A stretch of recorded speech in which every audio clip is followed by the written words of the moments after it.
I knew of his association with Epstein, but had I known then what I know now, I'd have never appointed him.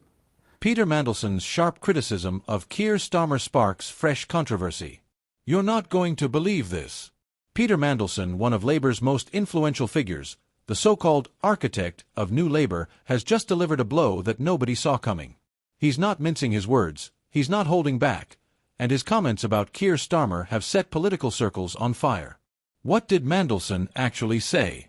And why is it causing such a storm inside the Labour Party right when the country is watching every move the opposition makes? Let's break it down. Peter Mandelson, often described as the mastermind behind Tony Blair's rise in the 1990s, has always been seen as a kingmaker in Labour politics. When he speaks, even years after leaving the front line, people pay attention. This week, during a private discussion that quickly spilled into the media, Mandelson expressed serious doubts about Keir Starmer's leadership. He questioned whether Starmer has the charisma, the vision, and the decisive edge needed to win over Britain at a moment of deep political uncertainty. While Mandelson stopped short of outright calling Starmer a failure, his tone was sharp enough to sting. He suggested that Labour risks squandering its historic opportunity if it doesn't project stronger leadership. And that was all it took. The headlines ran with it. Commentators pounced. Opponents cheered. Suddenly, Starmer's leadership was once again under a microscope. The reaction? Explosive. One senior Labour MP reportedly muttered, "When Mandelson speaks like this, it's not accidental. He's sending a message." On social media, Labour supporters were divided. Some echoed Mandelson's warning, saying, "We can't afford another weak leader. Mandelson is right to push this." Others were furious. "This is sabotage. Labour needs unity, not backroom plotting." And the Conservatives? They jumped at the chance. One Tory commentator quipped, "If Starmer's own elders don't believe in him, why should the country?" But let's step back here. Why does Mandelson's criticism matter so much? Because Mandelson isn't just any Labour grandee. He was the strategist who rebranded Labour into New Labour, sleek, modern, electable. He helped craft the messaging that carried Tony Blair to 3 successive election victories. So when he hints that Starmer isn't strong enough, it stirs old ghosts inside the party. It raises the question, is Labour about to repeat the mistakes of the past? Playing it safe, being cautious, trying to please everyone, and ending up pleasing no one. And remember, this comes at a critical time.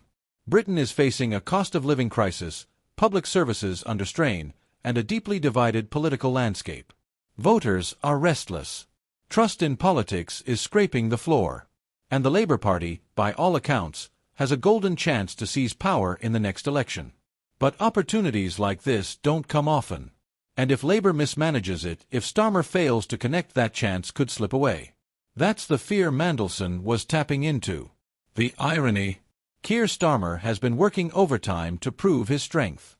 He's tightened Labour's internal discipline, trying to move the party away from the chaos of the Corbyn years. He's taken firm stances on the economy, foreign affairs, and law and order, all designed to make Labour look like a government in waiting. Yet the criticism keeps coming. Too stiff. Too cautious. Too lawyerly. And Mandelson's voice adds a brutal weight to those doubts. Because if even the party's architects think the current leader isn't delivering, that's not just gossip, that's a red flag. So where does this leave us? For Starmer, it's a test of resilience.